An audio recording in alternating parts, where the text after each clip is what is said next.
What crazy story do you need to tell? My dad went to secondary school with John Lennon and was a couple years older than him. Dad was known for playing the drums and being quite musical, and one day John asks him whether he'd like to be the drummer in a band he's forming. Dad was keen, but my granny said he needed to prioritize studying and so he didn't join. The band formed and were called the Quarrymen, and I think a guy called Colin was the drummer instead of Dad, who I believe was later replaced by Pete Best and then Ringo as they changed to the Silver Beatles, and then the Beatles. I like to imagine that in an alternative universe my dad said yes and that was history. I don't even mind that I wouldn't have been born if this had been the outcome. He really deserved to have had that lifetime. Don't know how interesting it is. But a few years ago I'd go to college in the morning and leave at like midnight because I didn't have a PC and needed to work on homework at school. One time on the last train ride home, I had to catch 2 trains and 2 buses each way to get there and back. We were coming into the last station where I'd get off. There was this Asian guy acting a bit strange the whole ride. He gets up and stands in the middle of the car, and as the train brakes coming into the station he falls flat on his face from a full standing position, lays there until the train stops, stands up, dusts himself off and walks out of the open doors like nothing happened. I saw this guy doing it like 5 other separate times, and since I was used to it at that point, I enjoyed looking out for the uninitiated riders' reactions. Plenty more slightly weird stuff happened on my late-night subway rides home. I really enjoyed the entertainment. I'm a pretty avid cyclist, which means whenever I have the time, I will ride my bike away from the city I live in, into the mountainous suburbs to challenge myself up some of the local climbs. It was another one of these excursions. I had just rode up and down a very big mountain, on the road headed back to the city center. I was fairly tired, still had 40 kilometers to get back home. All of a sudden, I see traffic on the opposite lane stopped for some reason. What I immediately saw next I was not prepared for. I saw an ostrich on my lane, in front of me, running after the car ahead. WTF, it's not like the country I live in is habitat to any ostriches. Slowly, I follow the ostrich, which is running after the car ahead, faced with a decision: do I overtake the ostrich? Now I'm no expert on ostriches, but I do remember reading that ostriches run really quickly, and that they can be aggressive towards humans. I don't want to become the victim of an ostrich attack, but I do want to get home quickly, as it was starting to get dark. After hesitating for a while, I gave it all I had and overtook the ostrich. The rest isn't that interesting. I managed to get home unharmed. But to this day, it remains one of my most surreal experiences, running into an ostrich on a bike ride. I was an exchange student in Poland a few years ago. I was freshly 18 and had almost no experience with alcohol. 3rd week of school, we had a dance and I decided to attend. It was not at all like the school dances we have in the US. First off, it was held at a club, downtown. Little odd, but okay. Second, it had a bar. I was in the senior class in high school, and we were all 18, so we could drink. I was not ready for that at all. Third, I had just started smoking the week before. My high school had a smoking gazebo, and probably 1/3 of my class smoked. I started smoking to make friends lol.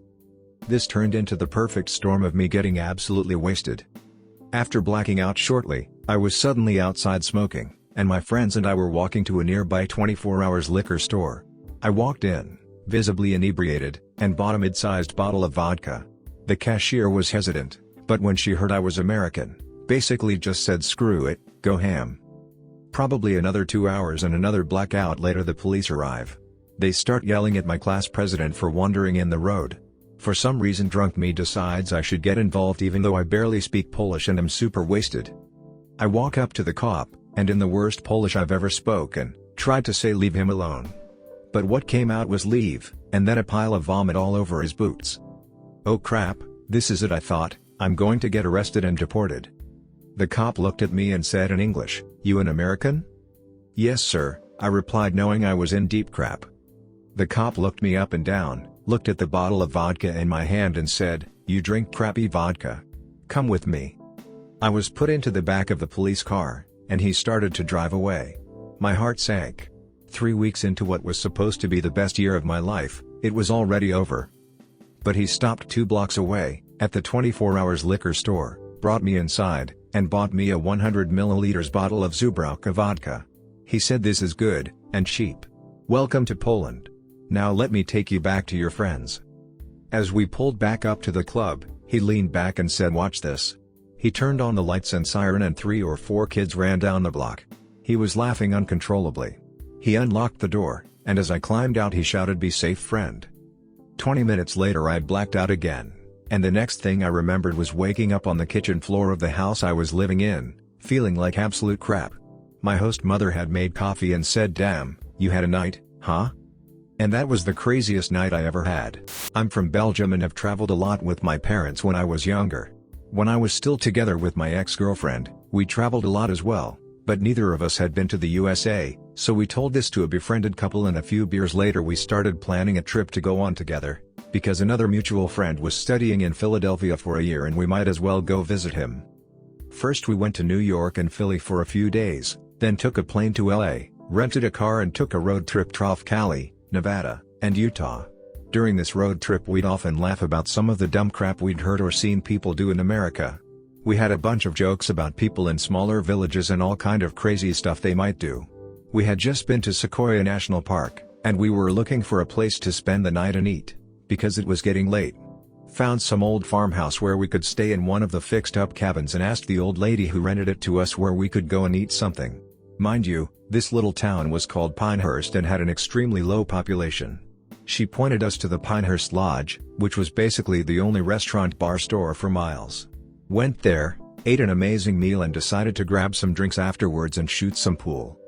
As we were playing pool, this old giant approaches us, wearing a jeans shirt that said George W. Bush, picture of an eagle. He had a bushy mustache, looked very tough for his age, and we thought he was going to give us trouble about using the pool table and laughing too hard.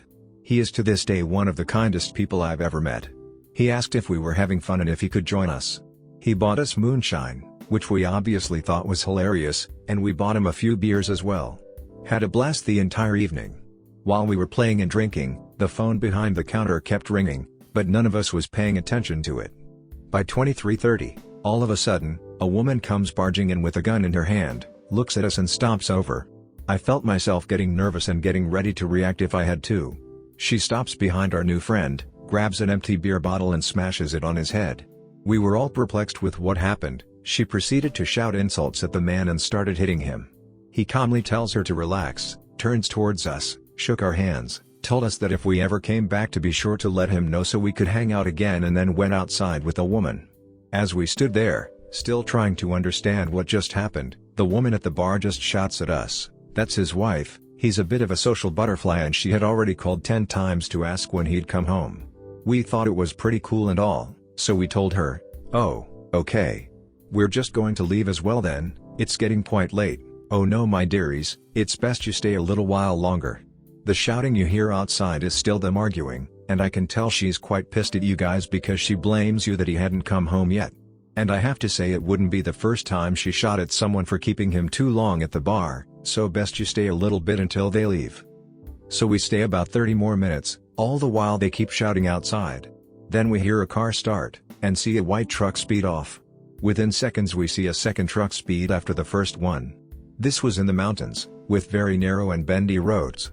Both cars just leaving at an insane speed. We hear the bartender say, "She drives our children to school with the bus, you know." This would never happen at home.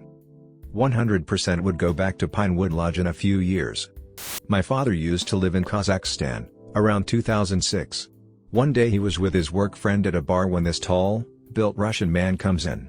He decides he wants to sit in a bar stool close to my dad, but instead of finding a normal, empty stool he goes to a chair occupied by a small woman and literally throws her off the chair, exclaiming that he wanted that chair. My dad sees this and immediately attempts to intervene by saying, "Hey man, what the F are you doing?" The Russian man then proceeds to tell my dad, "I'm going to kick the S out of you when you leave the bar," etc.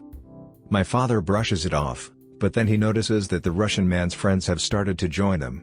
About 4 large men inside and another 4 outside.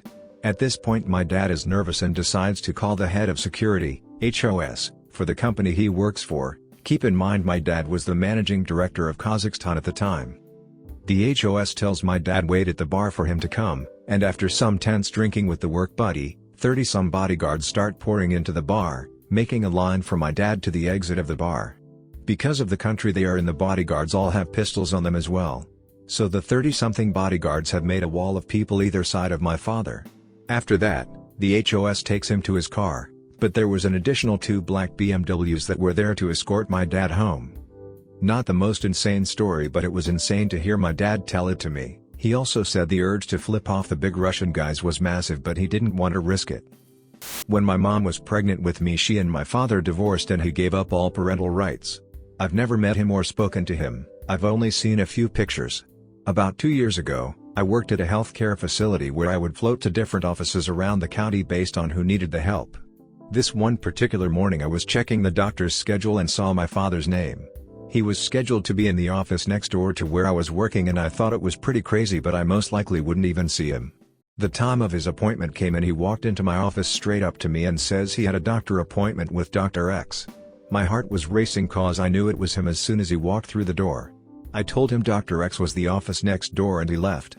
A little while later I walked over to the other office to deliver some faxes, and on my way out he trailed behind me and I held the door for him. He said thank you. And that was my one and only interaction with my father in my 30 years of living. 3 to 4 years ago, I was living in this bigger European city, about 2 million people, for some years now. I went with a girl to a pub, and since all tables were full, we sat at the bar. There was an older guy sitting next to me, 50-ish, white hair, smoking a cigar, who kinda distracted me, because he reminded me of my uncle. Now mind, my uncle was living in the US for around 25 years already. He didn't look like that dude, nor did he act too similar. That bar guy just had some gestures that reminded me of him, mixed with the look of another distant relative.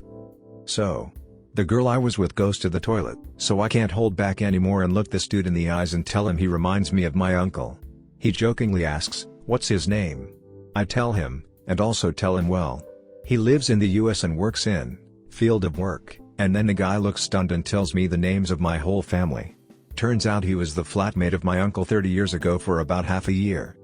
That was definitely one of the weirdest bar stories I experienced. Did you guys enjoy today's episode? Share your thoughts below, and let me know if you have any similar crazy stories like these ones.